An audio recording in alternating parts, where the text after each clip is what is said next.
Gentlemen,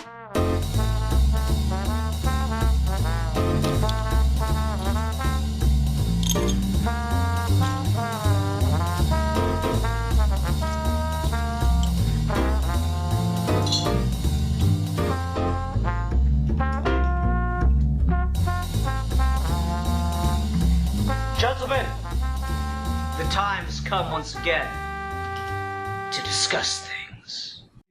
I don't know, right now that's still conditions of the kingdom, because like no one apparently felt the need to record anything about the prince, and I'm like, okay, if by the time they get to and then he was crowned and they still are doing this shit, I'm gonna give up on this fucking book and go find a better one. Anyway. Alright, hi everyone, welcome to another episode of Geeky Gentlemen. I'm Sid Part 2, joining me today is... A geek for fun. And a Looney Tune for fun. And today we're talking about a movie Steve picked. Steve, what are we talking about today? Today we're talking about the recently released animated Looney Tunes film, The Day the Earth Blew Up. The very first, if you can believe it, the very first feature-length, fully animated, theatrically released Looney Tunes movie. That I can believe it, because that sounds about right, because it sounds fake though, right? Like, I don't know, the thought I had while I was watching this is, yeah, Looney Tunes, I don't know if it like lends itself well to a theatrical format in this way. Because like with the previous films, you always had like the live action gimmick, and you could do stuff with the actors to kind of like help it along and make it feel, I guess, more like a movie. Whereas when it's just the animated characters, the format of Looney Tunes, you know, they were initially made to run in front of movies, and like prime the audience. Yeah. And stuff. So it's. And I was talking about this when I wrote my review for it, but like all the things that you would have seen in a Looney Tunes movie, quote unquote, before this, like if you're thinking about all the extended features, they're all made for TV or direct to video. And all the Looney Tunes, quote unquote, movies that were released in theaters were just compilations of those shorts. No. Except for the live action hybrid ones. Yeah, it's interesting. And I mean, the live action ones were good too, but it is certainly interesting that we've never had a just full direct, fully animated Looney Tunes movie in theaters before. And we almost didn't have this one now, did we? Yeah! Thank God for catch-up entertainment. They really coming in and saving us. It's such a weird contrast with how Warner Brothers treats the Looney Tunes versus how Disney treats Mickey Mouse. Like, and Mickey Mouse isn't exactly like a cinematic icon these days or anything in terms of like, you don't see Mickey Mouse features or anything. But in terms of like protecting the brand, in terms of like having it be like a seal of approval, or like, we're not going to let anyone touch this character, they're very, very hardcore about it. Whereas Warner Brothers are kind of like, so do you want the Looney Tunes? Because we don't want to. In a way, it does kind of perfectly reflect the attitudes of both franchises, though, right? Because, like, Mickey Mouse cartoons are always so protected and precious and insular, and everything about Looney Tunes is pure chaos. So why the fuck wouldn't they have that problem? Yeah. And I will say it is really interesting for this to be the first Looney Tunes film, and to not include the biggest named character, to have it focus on Daffy and Porky, who are certainly, you know, recognizable by all means, but to just be solely focused on them, and like Bugs doesn't even get a cameo, man. That's wild to me.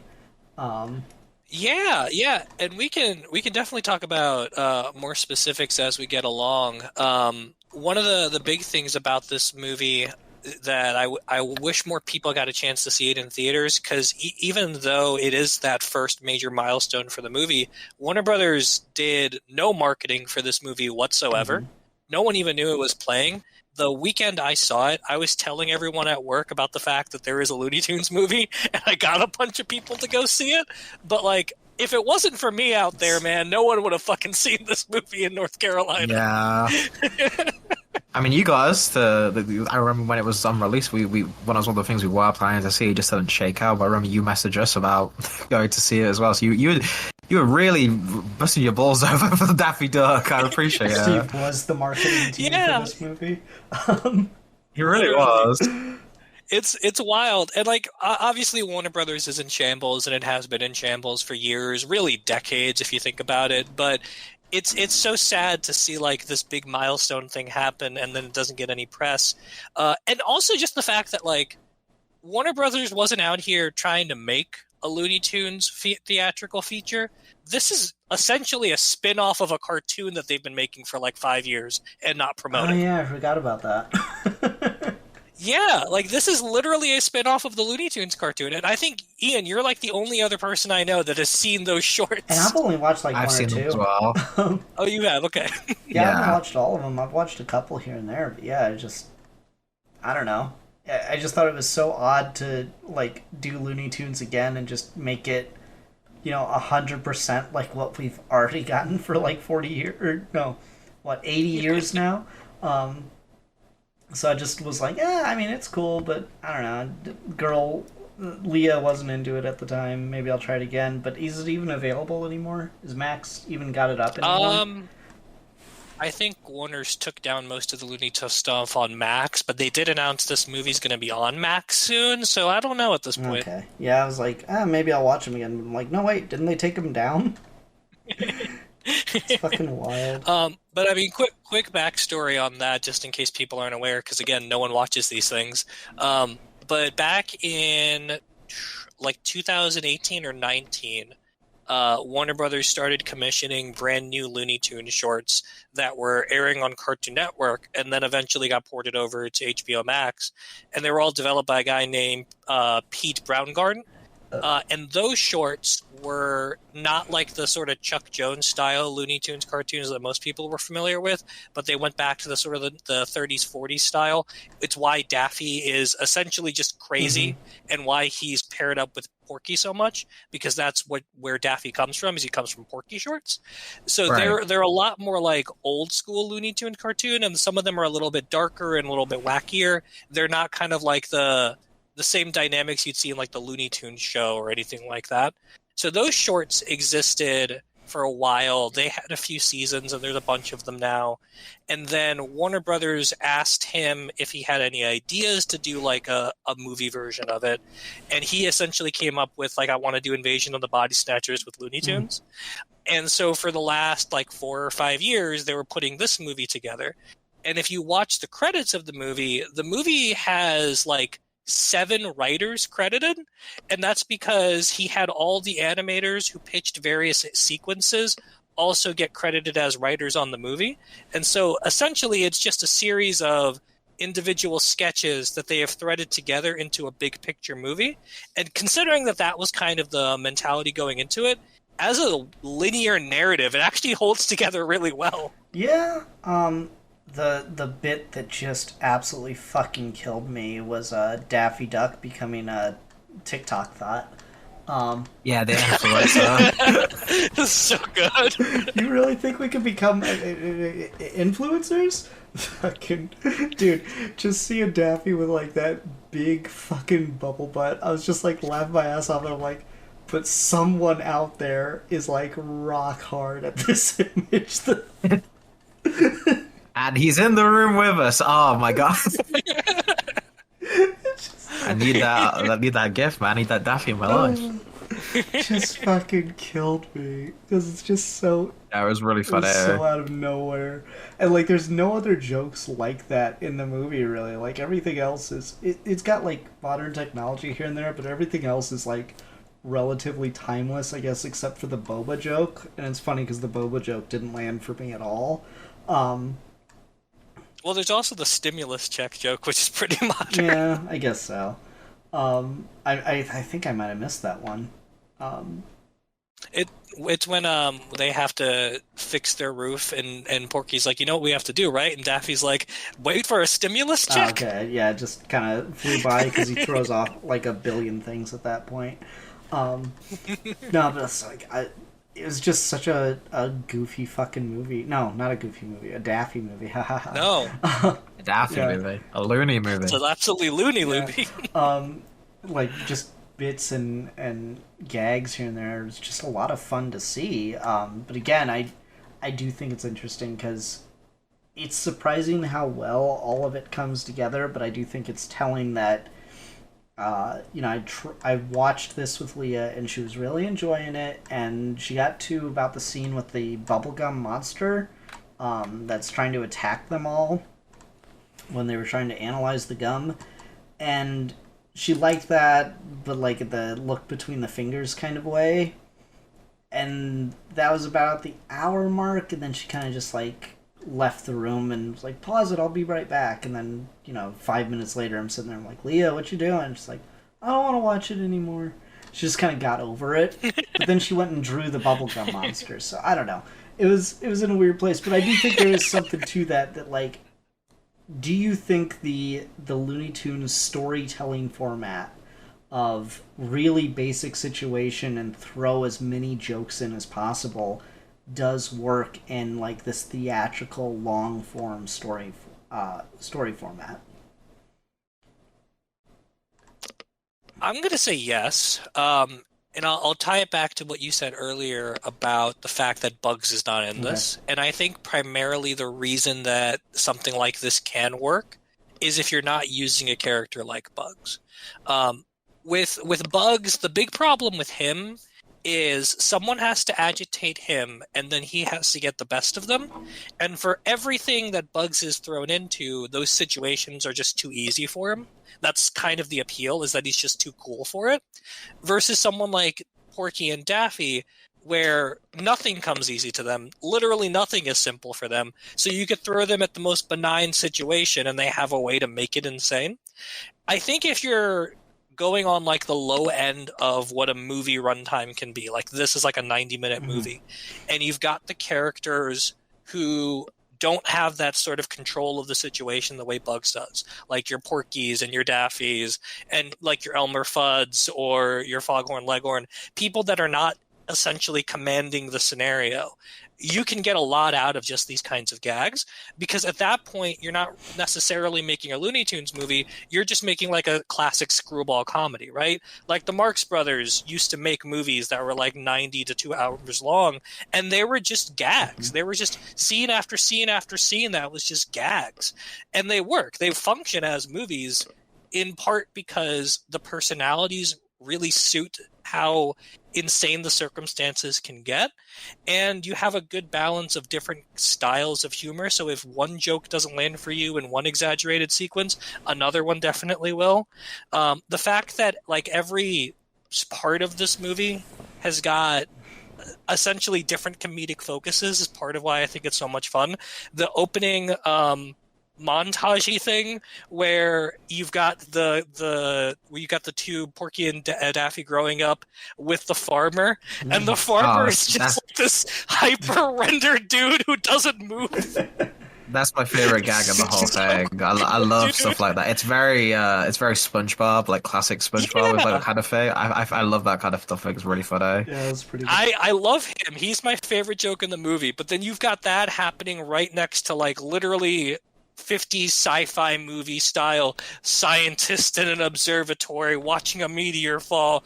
Like that kind of just wild swings in tone and style that happens scene to scene in this movie is part of what keeps it fresh for me. No, I can agree. Like I liked the beginning and everything.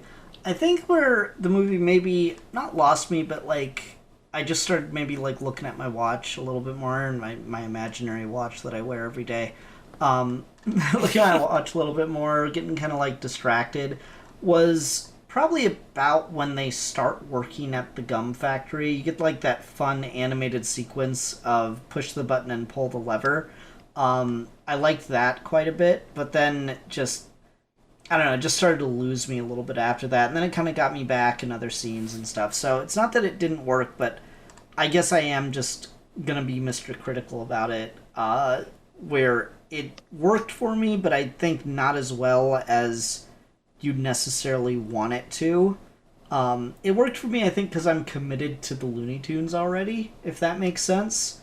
Sure. Whereas I don't think that, this isn't the first thing that Leah's watched with Looney Tunes, but it's also, like, I don't think it, like, won her over to become a fan kind of thing. The way that, like, watching... And here's the weird thing. I remember as a kid watching, like, these blocks of programming that they had for Looney Tunes early on Saturday mornings. There would be like a 2 to 3 hour block of Looney Tunes.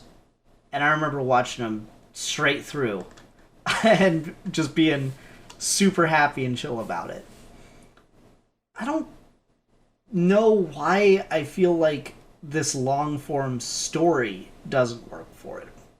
Whereas, like, the format of, every 10 to 15 minutes you get a new characters, new episode, new premise, works really well for Looney Tunes.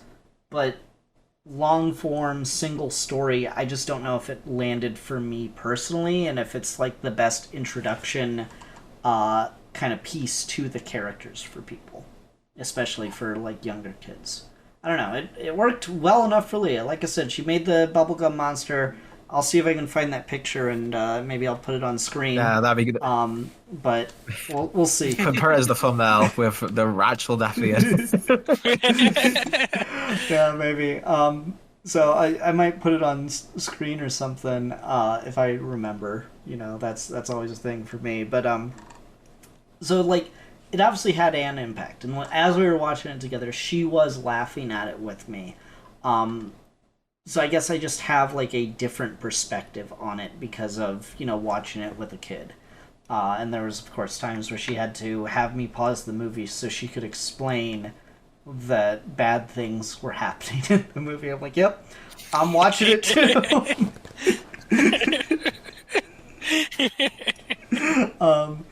I don't know, it was a good time overall. I don't hate it, but I do question if because this is truly, like, the most classic of the format, right? This isn't, like, the Chuck Jones refined format. This is, like, very raw style Looney Tunes.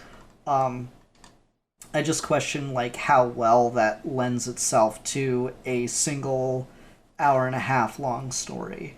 And I think, and I'll let Alfie go here, and he can probably answer this question too, but I think part of the problem there that you're parsing is I don't think it's necessarily that Looney Tunes doesn't work in a feature, but maybe this iteration of Looney Tunes doesn't. I don't know, Alfie, what are your thoughts on that?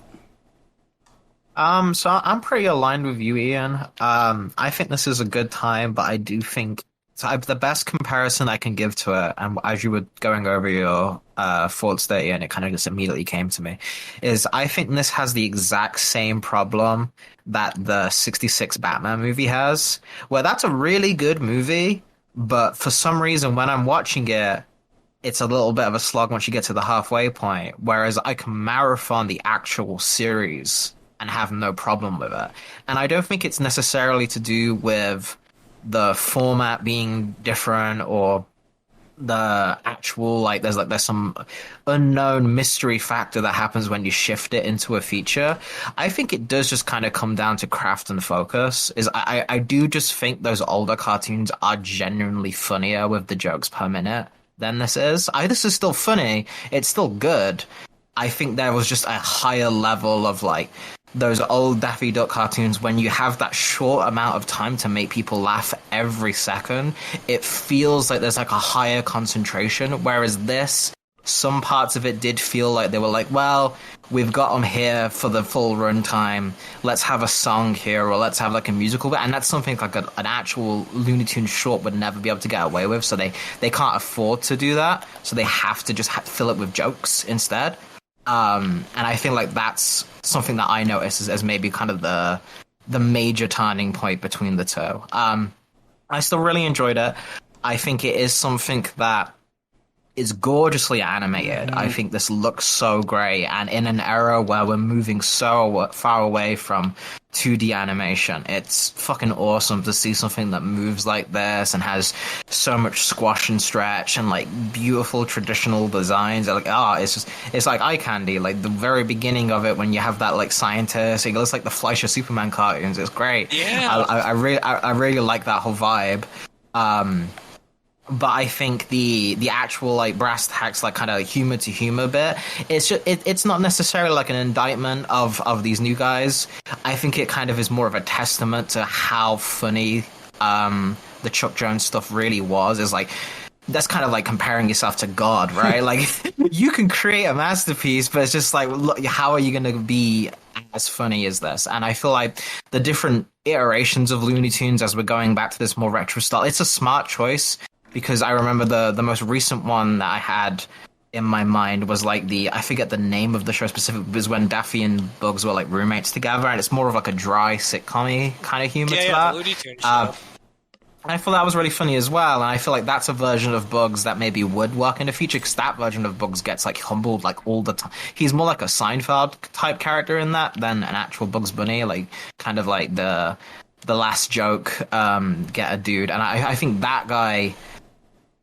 Again, I think you can make a movie about anything, so I think I struggle to say, like, oh, this just wouldn't work. I think anyone with enough talent behind them could make anything work, but it's certainly harder, for sure. And I wonder if maybe those limitations lead to funnier reactions, or maybe not. What? I like Bugs and I like Daffy and Porky being a duo together. That whole like backstory thing I thought was really funny and interesting choice to do it like that.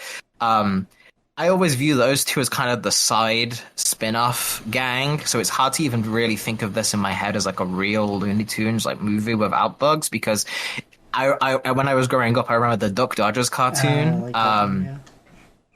Yeah, so and like that was like kind of the epitome to me of like, oh, that was about Porky and Daffy, and that always felt like, oh, if it's a side spin-off thing, then Daffy's the main focus. But if it's the real main Looney Tunes, then Bugs is the main focus, or like he's like a major player at least. So maybe that has some bearing in my head as well of this, of not quite having like that like, finally a Looney Tunes movie feeling to it. But yeah, it's just a really fun time. It's really cool. I'd like to see this team do more. I think they haven't quite cracked it.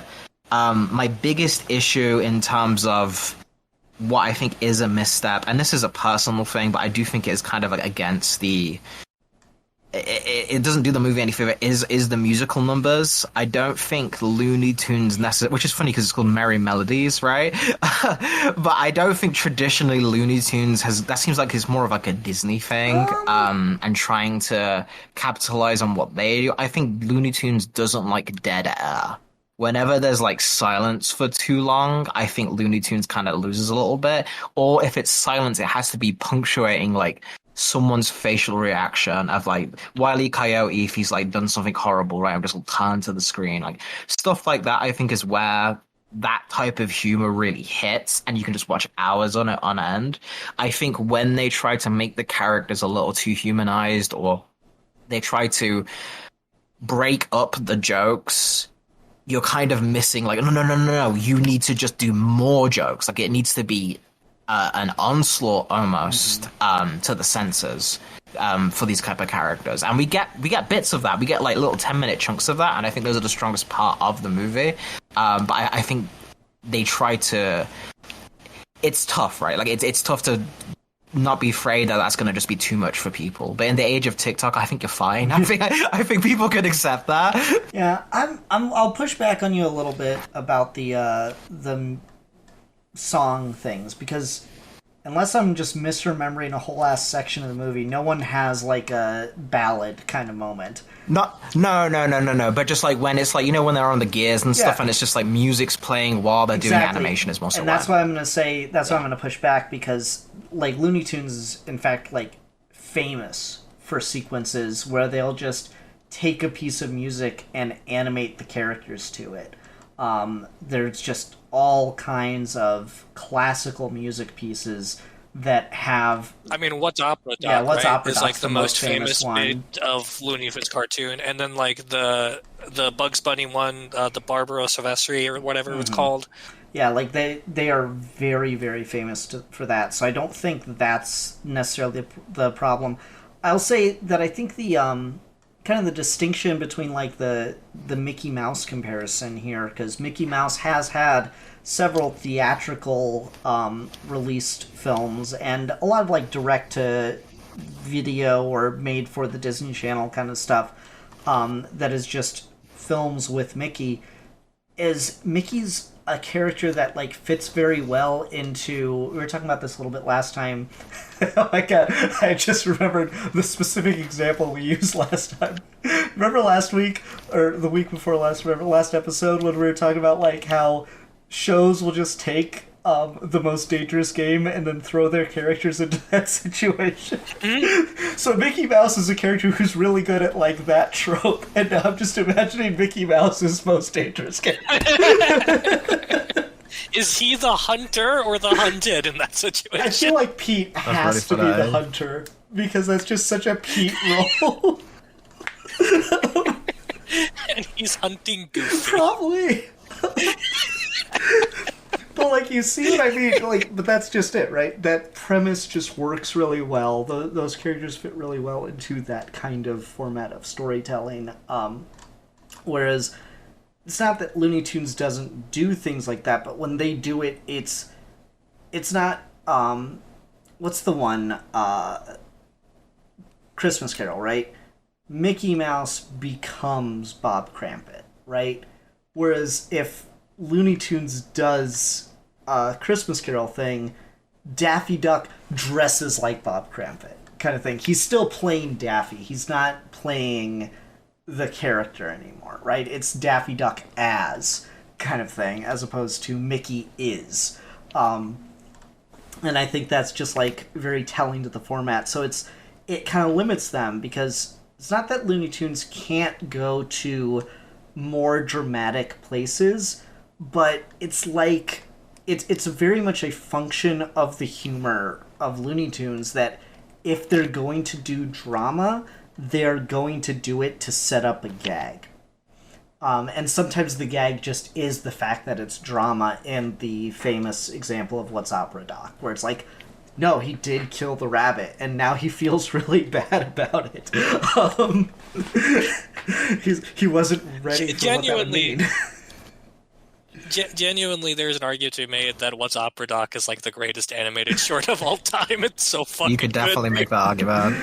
Honest to God, it's so good. I literally, in this conversation, I just want to go watch it now. Yeah, no, for sure. So I think that's just kind of the different levels of what we're working with, and kind of talking around just does Looney Tunes work in the theatrical format as just animation? Because I do think there's a distinction. Love or hate Space Jam 1 or 2. I'm sure Alfie just like fucking eats that movie up with a spoon because it's got his boy in it. Michael Jordan actually isn't my boy. I said Space Jam 2. Space Jam 2. Oh, Space Jam 2. Yeah, I still need to see it. How can you be the ultimate LeBron Glazer and not have seen Space Jam 2? I figured you were like... I don't watch his low lights. I liked it. It was fun enough. It was as good a sequel to Space Jam as I think anyone was capable of making. How's that? I like the Michael B. Jordan gag. Is very that's funny. a good gag. That's pretty good. But again, like that's a pretty good example of kind of what I was talking about. To wrap it back to the conversation, they do like this big dramatic lead up kind of moment where you think the characters are going to get like this cool pep talk from Michael Jordan, and it's just a gag to get Michael B. Jordan in there. You know, like it's just becomes a gag. And I think Looney Tunes is really, really good about that, and so that's kind of the difficulty they have in trying to do something of this format. To your point about the way Looney Tunes adapts stories, like where Mickey will play the role as opposed to Looney Tunes where you're retelling the narrative, but the characters are still themselves. Like Bah Humduck, a Looney Tunes Christmas is a Christmas Carol, but Daffy is still Daffy. He's not Scrooge, and Bugs isn't playing any character. He's just Bugs. That's part of what I like about this movie, where the inspiration is 50s sci-fi movies like Invasion of the Body Snatchers, but it's not any particular 50s sci-fi movie. It's just in this mold of like weird stuff is happening, and it pays homage to a lot of that stuff, specifically Invasion of the Body Snatchers, but it's not really doing that narrative. And by the time you meet the alien, it goes entirely its own direction, and then kind of becomes Armageddon almost. And I like that about it. I like the fact that they're trying very hard to kind of just stay focused on the idea of what the premise of this Daffy and Porky relationship is, where the movie actually has a real arc for them and a real relationship for them, and that's the center of drama. But the arc essentially is for them to just kind of be their best selves, and their best selves are haphazard and dangerous, and that's what saves the day. So I do really like that about it. Like it's not one of these animated features where it feels like it's trying to like stretch its runtime because otherwise the characters could solve the premise of the movie too quickly. It's one of these things where I think there's like there's sort of an organic growth from gag to gag to gag to gag that fits what these characters are, and they essentially just keep making the problem worse. Like a lot of people make that criticism of Indiana Jones where they say if Indy didn't do anything, the problem would have solved itself. And this is a very similar sort of situation where if Bugs and Daffy didn't do anything, the problem would have solved itself. But because they got involved, it just keeps getting worse. I must say, I did not see the twist coming, and The bubble I did not see the twist coming, and the fact that like it's introduced in the first couple seconds of the movie that the actual threat is a meteor is headed toward the planet just served as such a great rug out from under you kind of moment. I was not prepared for that twist to actually have mattered. I love it. That was great writing. The fact that the title is that the day the Earth blew up, because it literally blew up into a bubblegum balloon. Yeah, no, that was fantastic. It's so good. That was fucking genius. And I mean, like, this actually does get to one of the other points I was going to make, because when I was initially watching the movie and they introduced the alien character, I was like, I don't know. Like, he seems fine and all, but at the same time, why isn't it just Marvin? And the fact that it can't be Marvin, because Marvin does actually want to blow up the Earth in the literal sense, because it's obstructing his view of Saturn or something, I don't remember. Or it's obstructing my view of Neptune, I think it is. So, like, it can't be Marvin. It has to be an original character with the twist of he's trying to save the Earth. I thought that was brilliant. Though he doesn't do himself any favors in the last, like, half minute before his plan is revealed, where he's like, enjoy your view of me blowing up the Earth. Like, okay, come on. To Alfie's point about Duck Dodgers, that alien character felt very Duck Dodgers to me. Yeah, very much so. Very much so.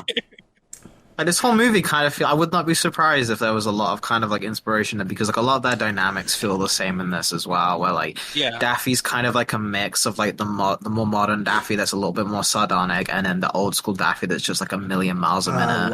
I love that point. He feels like a bit of a fusion here, so it's interesting that that show also had that here. Mm-hmm. Yeah, and it's interesting too, where Porky and Daffy's dynamic is pretty equal, where you could kind of make the argument that either one of them is the main character, but they both get a coherent arc, and Daffy gets to play as like the sidekick to Porky in certain situations, and Porky gets to play the sidekick to Daffy in others. And that kind of balance is, I think, part of why, for me, it works better as a movie. Because in a short, you have to pick one. Mm-hmm. It's either in this short Daffy's the sidekick, or in this short Porky's the sidekick. But you can't like swap them back and forth. They can't be co-protagonists. But in a movie, they can be. And you can have your cake and eat it too, because you can just alternate who the lead is on a scene-to-scene, gag-to-gag basis. Cake. Yeah, no, for sure. I think that does work really well. That like you get these sequences, especially when they get split up for various reasons. Either like Porky following Petunia, so Daffy's like alone in the factory, so he gets a whole like crazy sequence that gets more and more elaborate, and that was kind of fun. Or you get, Porky and Petunia going off on their little zombie raid, I guess you'd call it. And Daffy's just kind of like on his own in the basement for a little bit. So you get some cool sequences where each of them gets some time to just, shine on their own. I do think that was a good touch. So we talked a little bit about the alien, who I'm sure has a name and I missed it. I don't know if we want to talk more about him, but I definitely want to talk more about Petunia as well. But before we get on to her, does anyone have anything else they want to say about the alien character? Did the boba joke land for either of you? So when I was in college, my college job was right next to a boba tea place. So I would get boba for lunch every day I worked. So it really, really landed for me. Yeah, that sounds very much like a Steve type scenario. Yeah. How about you, Alfie? Did boba do anything for you? Nah, not so much. But again, it's cute Looney Tunes jokes. How could you not enjoy yourself? Yeah, I mean, it didn't like, oh, this is fucking trash. It was just like, oh, I think that was supposed to be funnier than it felt for me. Right. Okay. So anyway, back to the other thing that kind of drove us here. Well, with the alien, he was fine, cool, and fun and stuff. I like the fact that he's kind of the victim. He's kind of hoisted by his own petard in that he's made everyone into like these gum zombies where all they could say is chew, but then he has to deal with the fact that like he's just got a gum zombie slave and he's so annoyed by it. So funny.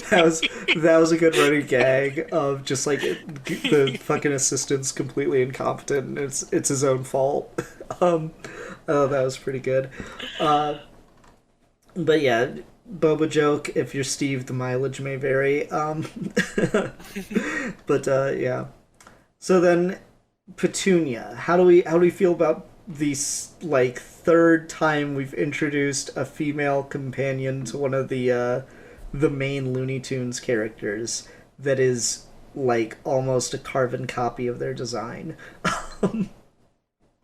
I like Petunia. I like Petunia in this a lot more than I've liked like Loda Bunny in anything except the Looney Tunes show. In the Looney Tunes show, she's phenomenal. She's incredible. Yeah, she's just great. crazy ex-girlfriend is fucking incredible. But I like Petunia a lot in this. I think Petunia is kind of fun because she plays on a couple of different layers. Because you've got the romantic plot with Porky, and that's a lot of fun because I think there is some genuinely good drama between how her showing up highlights the tension between the relationship he has with Daffy already.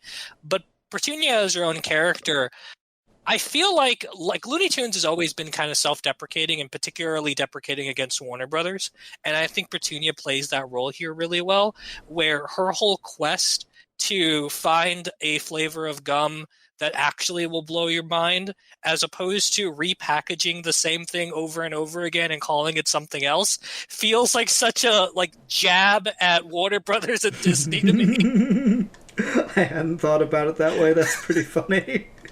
It really reads to me like she's just making fun of Earth culture at this point. She's just like, everything is the same over and over again. I want to find something different, goddammit. And it hits better because, like you said, she is also just a carbon copy of another character. Mm-hmm. So I like her. I think she's good. I like her introduction a lot when Daffy kind of plays the wingman who's a little oblivious in that situation. But the big thing is I like that the fact that Porky finally gets a chance to have a dynamic with someone other than Daffy highlights the weird insecurities in their relationship, and that's why that works. The fact that the sort of second act leading into the third act, where Porky chooses Petunia over Daffy and keeps Daffy in the basement, creates that friction between them that then leads to them getting captured by the alien and then doing the whole Armageddon bit and Daffy going to be Daffy. I thought that was a very smart way to just on a script level allow this to continue to progress through a different series of gags, and then at the same time play on what I was saying before of where you can highlight when Porky gets to be the lead versus Daffy. I feel like introducing her as really the only truly secondary character lets you bounce those dynamics off a little bit more. No, I thought that was all well and good. I I like that she has her own distinct personality away from Porky. I don't like that they keep the stuttering for her. I think the only real like that in the design. I don't love that it's just female Porky Pig. Are I think my negatives for Petunia. I don't mind the idea of doing it. I'm not gonna sit here and be fucking Watch Mojo and say that it goes wrong by becoming woke. But it did just kind of like, feel a little uninspired to have her design be the exact same. Like, just the classic Minnie Mouse thing of it's the protagonist, but, now it's a girl. Because we say so. I wish they would have done maybe a little bit something different with her. Like, still have her be a pig, that's fine, but, like, make her look more distinct from Porky. Would have been something I could have probably dug on a little bit more. And I think giving her the stutter on top of that just kind of made that land maybe a little bit more, harder for me. I probably could have forgiven them the design or the stutter, but I don't think I like the fact that they gave her both.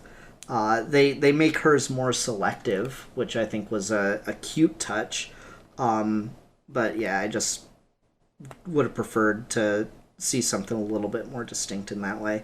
Though, like what you said, Steve, the idea that it's a commentary on Warner Brothers in general, or Warner Brothers in specific, but popular culture in general, I hadn't thought of that, so maybe I need to reevaluate that take.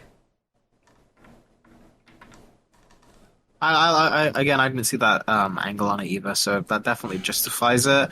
My thing is just always I always get confused if they're like when people try to push like a new Looney Tunes character, if it's just are you going to limit it to just the love interest, or are you trying to actually make a new Looney Tune, like that?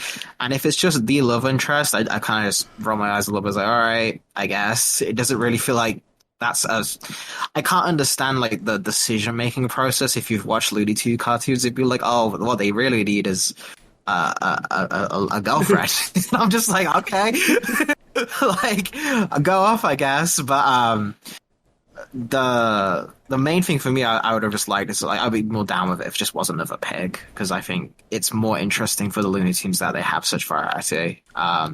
And especially in a limited cast like this, when you're not getting a lot of the other ones, it would have added a nice little thing if you had a third, like different kind of animal or something, just for visual sake, to make the animation a little more distinct. But it is what it is. I don't really have that strong feelings on her. I'm not going to remember her from this point onwards probably, but she was fine. She was cute, served the purpose. I would like to hear the reasoning if they actually thought like, is this, do you want to push this character, or are you just a one-off character for the specific story?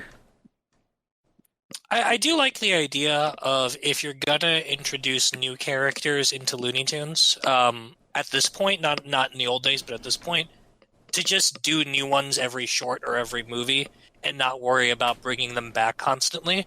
So that's part of why I like Petunia too, where like I don't need them to design a new mainstay Looney Tune character we're gonna see and everything. Although Petunia's been around for a very long time. She has? The idea that... Huh? Yeah. Okay, that's news to me. I had no idea. Really? You guys didn't know? No. I've never seen this character before. Oh, wow. Okay, see, this makes way more sense now. Petunia's been around forever. She has? I thought this was just invented for the show. She's been around for this movie. since the 30s. I mean, that's okay. wild, damn. Fair enough. Is she like common, like... You know how, like, Tom and Jerry, Tom would always have, like, that one girl cat that he's trying to pick up? Is she, like, Porky's version of that or something? I don't know if she's necessarily like that, but she's, like, sporadically appeared in Porky shorts for basically as long as Looney Tunes has been around. Huh. She's a main character in, like, Baby Looney Tunes. And Baby Looney Tunes has a female duck version of Daffy that I don't think shows up anywhere else. Okay. There's one in the the show we were talking Looney about. Tunes There's like show. a girlfriend. Yeah, the duck, girlfriend duck. Yeah. So there is a female duck in that, although I think that's a different girl than the one that's in. There's a different Baby female Looney duck. Tunes. It's a different female. Yeah, no. So Petunia, Petunia's been around for a very long time. She's never been like a huge mainstay, but like she is a character, so she's in the pantheon. See, like I feel like I've got some. That justifies it a lot more for I her. feel like I've gotten pretty all good that- Looney Tunes knowledge. You know, I can name Gossamer. I know Cecil the turtle, right? Like this feels like a fucking deep cut. Well, needless to say, even though she's been around for a very long time, she's not, I don't think, a particularly popular character with people. But to the other point I was just going to make was, like, I don't need Petunia around as a main character having her own shorts. But if you're going to make a story that involves Porky trying to break out of his weird codependent relationship with Daffy, then doing it with another female pig seems like thematically it makes the most sense. So you do it for this story, but you don't have to make this like a long-term thing. It makes Yeah, sense. I'm fine with that. I guess what I had to say still like applies to a certain degree of if you're gonna reintroduce her and effectively make her a brand new character, because she probably didn't have much of one to begin with, then I feel like maybe doing something more distinct with the design or doing something not copying aspects of Porky maybe would have helped things along a little bit better. But man, I can't believe you let me go on and on about it and didn't say anything right away. I was so confused. I thought you were just thinking about something else for a No. So I thought she was created for this movie. Do you understand where I'm coming from on that? Like, she gives the vibe that she's original to this film. So what I thought you guys were saying was just like she's such a minor character in the annals of Looney Tunes that it feels like they reinvented her for this. It does. And that's why I was kind of confused because I'm like, was I OC. guess. Yeah, no, she's been around forever. I mean, OC, please do not steal. Yeah, right. Again, not like a major character, but like she's been around. Like I remember seeing her in Baby Looney Tunes when I was a baby. That was like last week. Well, I don't actually know when that show Baby came out, but when I was Steve. very young. But yeah, she's in that. But yeah, I think she works for what she's designed to be for in the movie. And the other thing about her I wanted to say real quick was the sequence where her and Porky go through town and just start taking out all the zombies is really, really well animated and is just so much fun to watch. Oh yeah, for sure. Proposal, just as you were saying that, and I know we're like over half an hour into this review, proposal to call them Gumbies because that's funny. I dig that. I'm here for that. Motion carries. I'm surprised they didn't do that. That seems like the joke they would have done.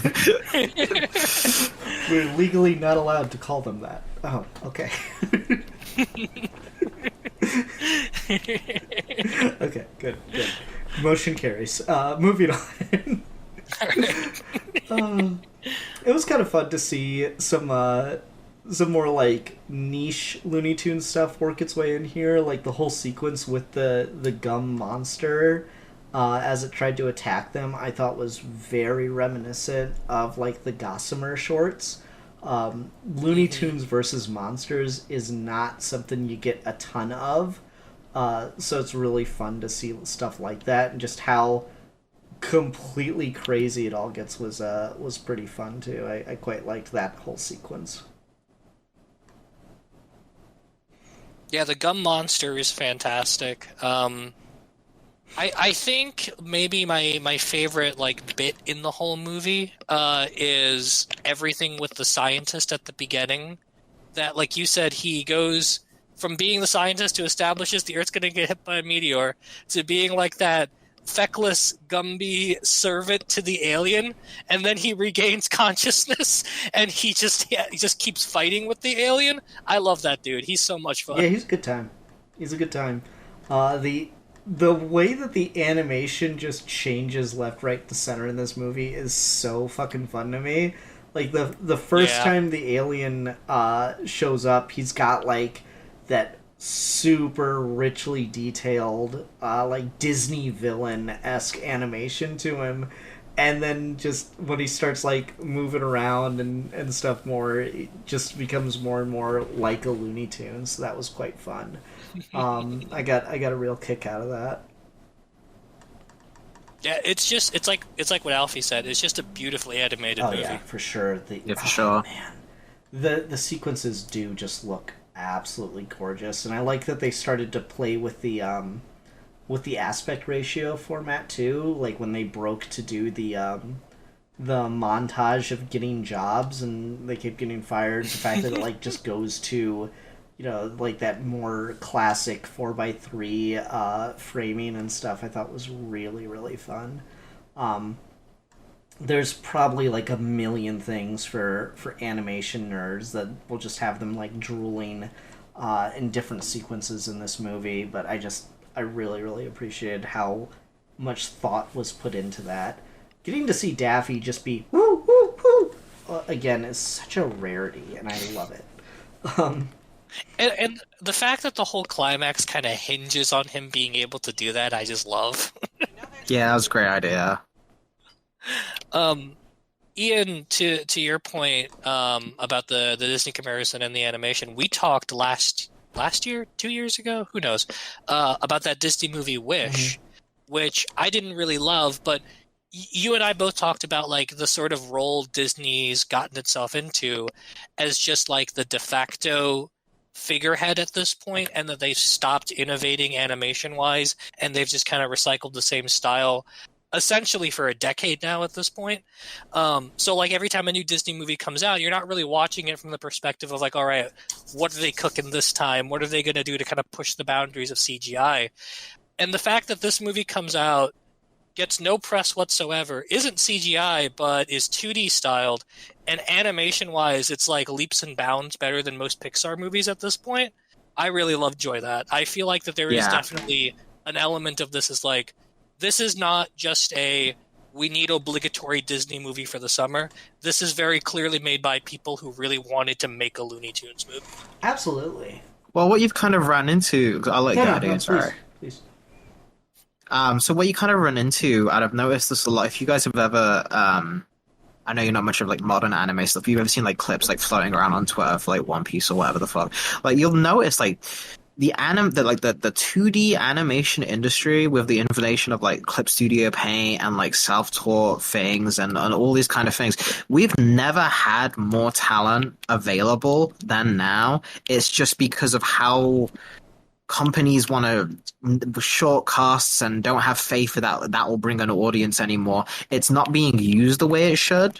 But in terms of like when people are passionate and they're able to actually flex in stuff like this, you're going to see amazing level work because these people have been dying for this opportunity in their careers because they've never really had a chance to do that. And after this, they're probably going to go a few years without ever getting another chance to do that again. So like you've got so much kind of latent creative energy right now in the animation field.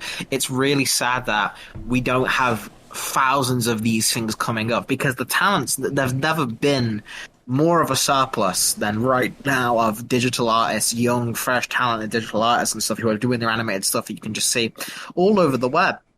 And they're just not getting opportunities to work for it. So seeing stuff like this, it's sad that it took this long to get another release. And from when it got made, and probably wouldn't have been working on it right, you'd probably be looking at like 5 years between when you first did that drawing to actual release, if not more, because of the delay when it was not going to get released at all. So it's a shame that we're not getting to promote that. And with AI, it's going to look even more dire. But every time something like this comes through the cracks, it always feels like, wow, that was like one of the best animated things I've ever seen. Like every single time they get a chance because they're itching to do this stuff, man. It has been really impressive to see the way that animated 2D animated especially films are trying to push the boundaries of what you can do, how things can look. Obviously this one isn't 2D, but Beyond the Spider-Verse really pushing like, okay, it's not enough anymore to just be the drawn character moving around. We need to like do weird things with the format to like blend into the story and just have it look cool. And then like another good example from almost a decade ago now, getting close, was like the Broly movie. The way that starts to like push what the animation actually looks like just gets really, really fucking cool. So yeah, you're absolutely right. It is really impressive to see what people are working on cranking out and how far they can go with things. And the like rise of AI is, you know, very, very concerning for that regard, because instead of like, there's obviously ethical conversations to be had about training models and stuff, but just the concept of using AI as a tool would be something that could be quite useful to remove some of the repetitive parts of animation that aren't fun, so you could focus more on like the cool artistic parts. But unfortunately, instead of that, it's turning into, oh, look how much money we can save by having an AI do it. It's like, no, that wasn't the fucking point! It's also that part of that as well, which Steve talks about a lot, on the dangers of like IP worship, and like when creators just want to do one thing and then they get that property, and how it becomes like so insular. I feel like the animation industry is like the good ending to that, where you have a lot of these people who are like, oh, I used to draw like Daffy Duck all the time when I was 5 years old, and then I went to college and I did animation and I drew like life models, and then I got a call where I could draw Daffy Duck again, and I've been waiting my entire life to draw Daffy Duck. I'm gonna draw him cooler than anyone's ever drawn Daffy Duck. As like, in comparison to like directors or writers and stuff, it feels like animators, that's nearly always a good thing when they've got that like, oh, I've had to hide this secret that I've actually wanted to draw this character my entire life, kind of thing. I think you always get good work out of that. Well, and it's sort of a double-edged sword, though, right? Because like the reason it's such a problem with like comics or movies is it doesn't matter if there is an artist who wants to do it or not. There is a Batman comic and a Batman movie coming out. It's only a matter of time. It's gonna happen. Versus something like this, where like you kind of have to bend over backwards for several years, if not decades, to let anyone give you the chance to make a Daffy Duck cartoon. Mm-hmm. Yeah, and then again, the fact that it almost didn't come out because Warner Brothers fucking, what is going on with this shit? The fact that it's multiple projects now have been shelved and are like, it's this and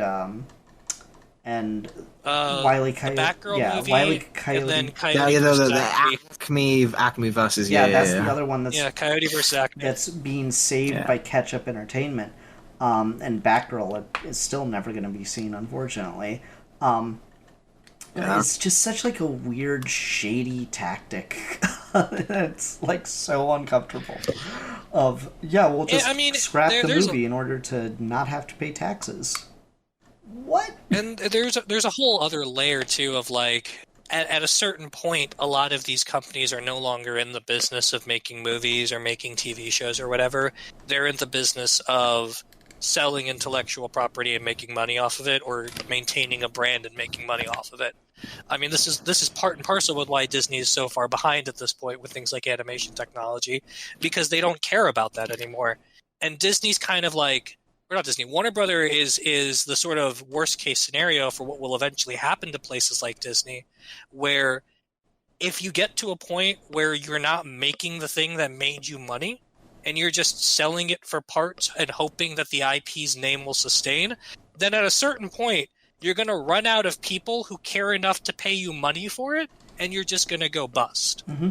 And like right now, the way everything's going on with Warner Brothers and them not being able to basically turn a profit on anything, and selling like the distribution rights to stuff or throwing things in the vault, all of that is essentially just a short-term fix to make sure that certain people get paid a lot of money, and then long-term really puts the existence of the company in danger.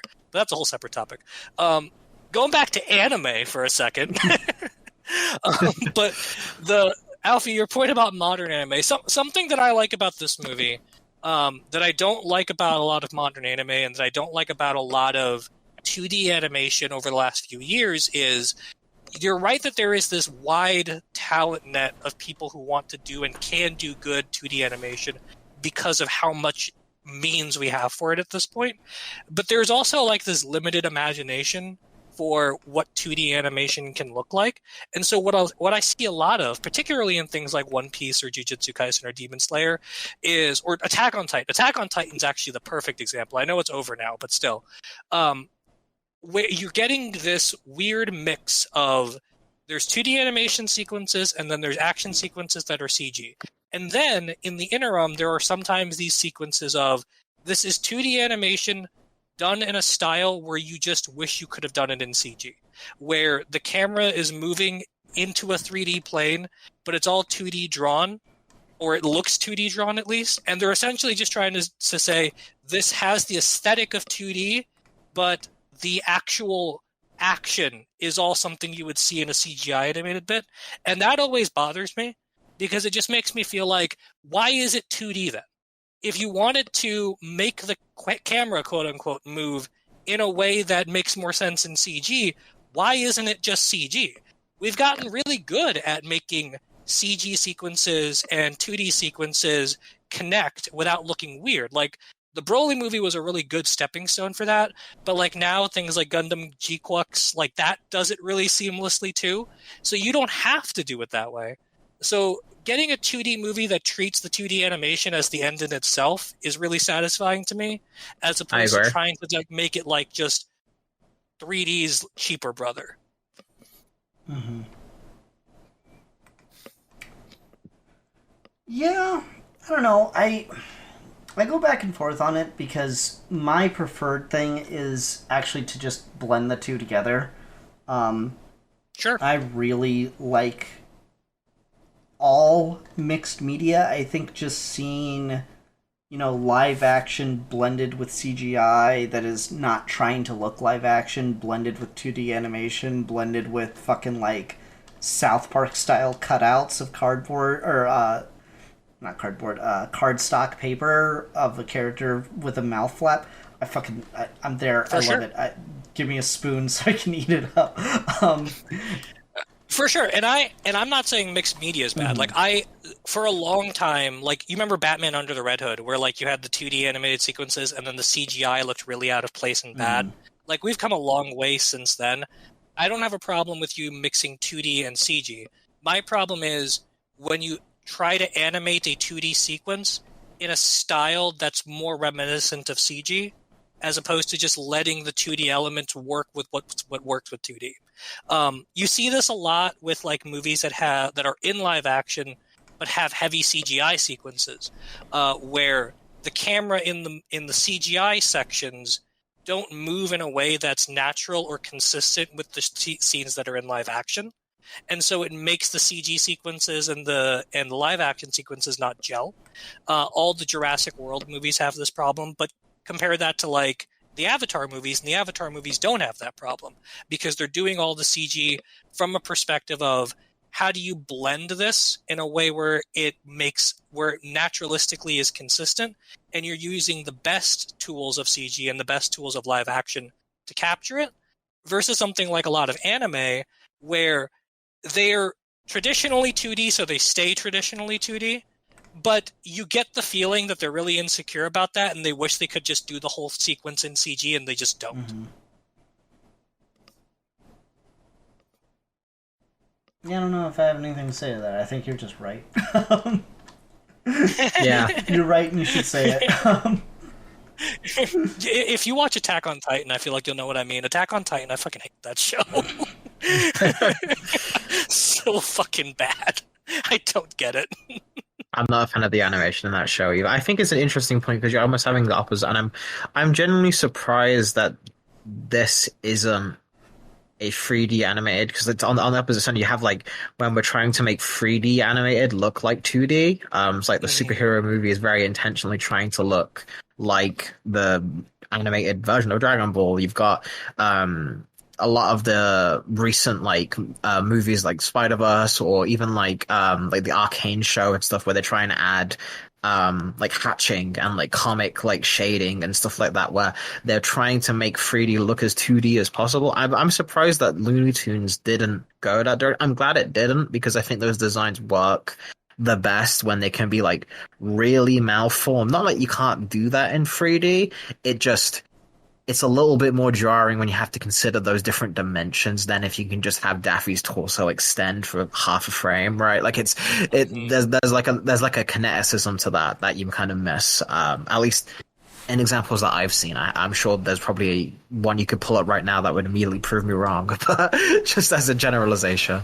Yeah, I don't know when we got obsessed with making all CG animated movies or CG animated things like cell shaded, but I feel like that's almost like the beginning of this, where instead of treating like the CG for what it is and the 2D for what it is, you're starting to try and give them both imposter syndrome by making them like each other instead of blending them. I mean, like, what did we review? It was Klaus, that movie that disappointed me because I'd read Grant Larson's Klaus, like, right before watching it. Like, wait, you got adapted? Awesome!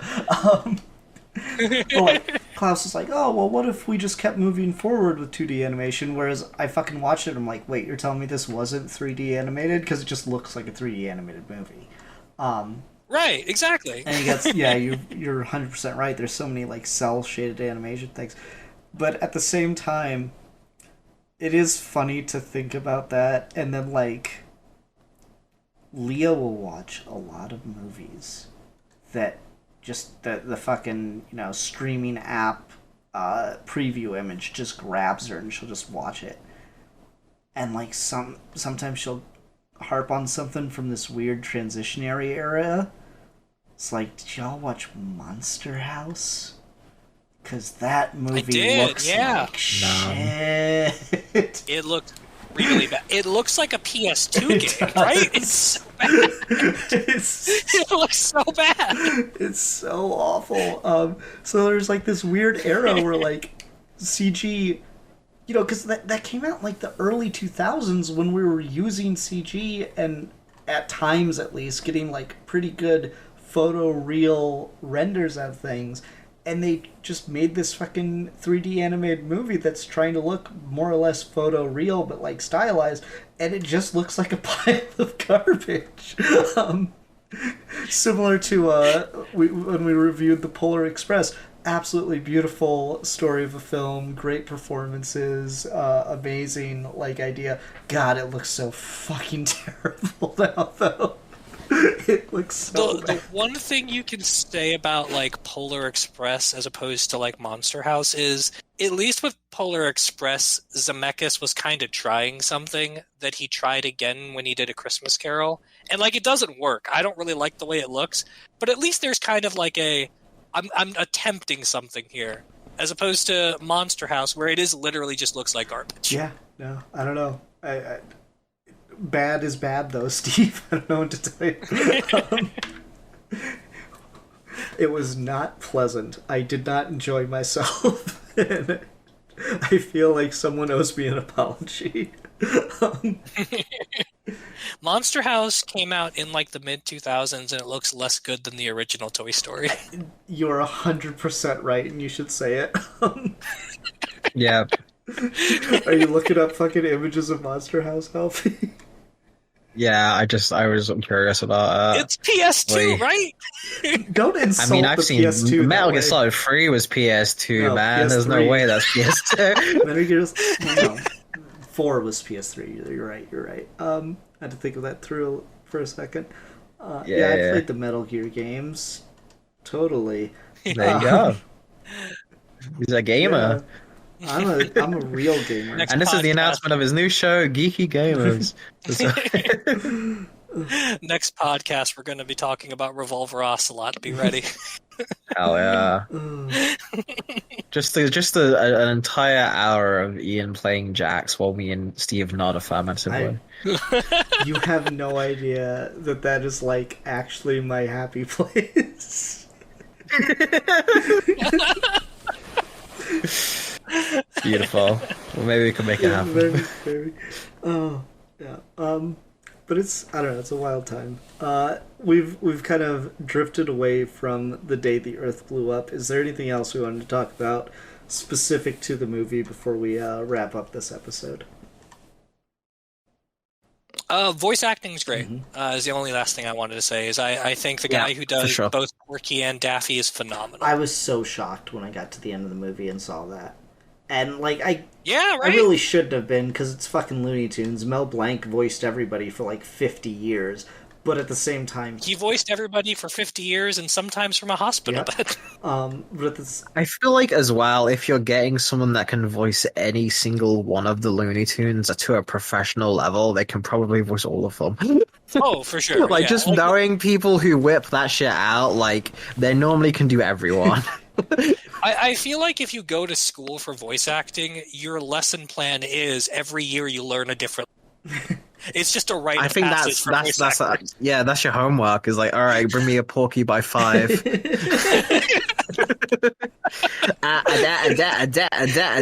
one. That was good. You know, I do appreciate it because I think the last like major time that Porky was featured pre Space Jam 2, and he doesn't have like much of a role in that one. I think the last time Porky had a major feature was like in Looney Tunes Back in Action, where he got the line of like, first they tell me that I can't stutter anymore, and then they tell me that I'm not funny, and then like Speedy Gonzales goes, "Tell me about it." So it was pretty fun to just see Porky in this, just 100% be Porky, and like not be self-conscious or try to like. They do provide a reason for the stuttering, but it's arguably more offensive, which is... It's so funny, though. It's a good gag. It's so fucking funny. I just appreciate it that they're not self-conscious about it. They just, like, fucking do it as a gag and just commit to it. I've become very, like... I think the MCU has made me, like, allergic to self-consciousness in storytelling. Because, like, you know, I always go back... I really like this movie. I genuinely like The Incredible Hulk with Ed Norton, but I always go back to, oh, you look like some kind of huge, incredible, like, hulking thing. And I'm just like, what the fuck are you doing? This is your character. This is their name. Like, I detest like that self-conscious knee-jerk reaction. Like, if you don't have the confidence to do it, then don't even fucking make the movie, right? Like, there's a difference between poking fun at something and just like, you know, being ashamed of what you're making. And so I really, really appreciate that, like, yeah, they like give you an explanation for Porky's stuttering, but it's not anything to like pull at your heartstrings or like build anything. It's just like, oh, wouldn't this be fucking funny if this is why he stutters? No, he just has brain damage, you know, like one does. Yeah. And the fact that it is arguably more offensive than just not doing anything was actually, you know, the fucking balls. Bro, that's what I love about it, right? Like, that's the Looney Tunes style right there. Someone's gonna be pissed about that, and I love it. Yeah. Yeah, it's good stuff. Why do you stutter? I was hit in the head as a baby. That's not how that works. It's not how any of this works. It's so funny. It's good shit. It's good shit. All right. I think I'm all good. Alfie, did you have anything else you wanted to address? No, I think we kind of covered everything with us. I'm surprised we got as much out. We did, given it's just like a Looney Tunes movie, but we did it. We got a pretty good deep dive on the animation industry, which is very on brand for us. I'm very excited, though, that Ketchup Entertainment did get the rights to this, was able to distribute it. I'm in love with the premise of Wile E. Coyote versus Acme, so I'm really, really looking forward. That's the one. Yeah, I'm really looking forward to seeing this that. is like kind of like the appetizer for that one, honestly. Yeah. And that's another like live action movie, blend one, but still. And that movie has been screened for people over the years, and there are write-ups about it, and everyone says it's amazing, so I can't wait. Yeah, I'm looking forward to that one. That one I'm probably going to go full on to the theater to see, because I'm actually very excited for it, because just the idea again, like this is the Bugs and this is the Daffy and Porky movie. The idea of Wile E. Coyote of all people, the literal guy who is known for being silent, getting his own movie, is just so cool. And I swear to God, here's my prediction, and we'll see if it comes up in the film or not. I've not read any spoilers or analysis of the film. I really want one joke in the movie to be that part of the reason or part of the damages that he's seeking in suing Acme is the fact that one of their products made him lose his voice. That's funny. My client can't even speak! Because there's like that really famous like one or two cartoon bits that they did with Wile versus Bugs, and it's still so weird to see those and see Wile E. Coyote talk. And he's like super eloquent and shit. Wile E. Coyote, genius. And they little business yeah, card. they don't. The fact that he's like, this isn't really working. Let's just make him silent is so wild. It'd just be perfect to put in the fucking movie where he's suing Acme. Those few shorts where he's a foil for Bugs were a very bad idea, but I'm glad they grew out of that. I liked them. I like those shorts. I'll defend those. You gotta workshop that. Yeah. It's fun to experiment with, you know. And then it's not like we never got talking Wile E. again. He just got a name change and a ground up redesign by giving him a red nose. The most Toriyama decision ever. Exactly. With Ralph Wolf. Anyway. All right. Well, and you remember back in the day, Lunatics Unleashed? He was in that too. No one remembers Lunatics Unleashed, Steve. Techie Coyote. No one remembers that show. I loved Lunatics Unleashed. You were the only one. Maybe your dad secretly worked for the TV station and was like, Steve, I need you to come up with the premise for a Looney Tunes show. And your fucking edgy 2000s kid ass was like, Lunatics Unleashed, father. It's like, this is what the kids want. Yeah. And it was just what Steve wanted and no one else. But Ace Buddy has a sword and laser eyes. What more do you want? It's very much the most Steve-coded thing of all time. It was so good, dude. It should have lasted for a decade. No. No, it shouldn't have. It was a massy killing.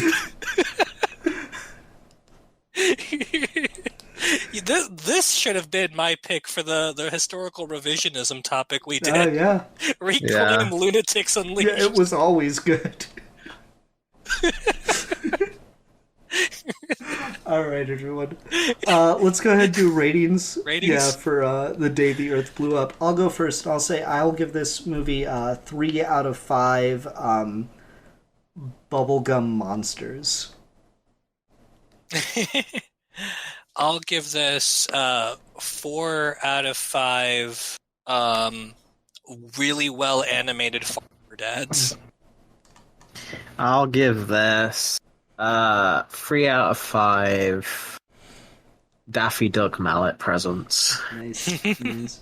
All right, everyone. Thank you so much for watching. Until next time, I'm the Philosopher.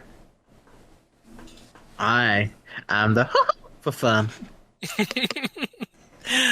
And I need some bubblegum. And we are your geeky gentlemen, and we will be discussing things.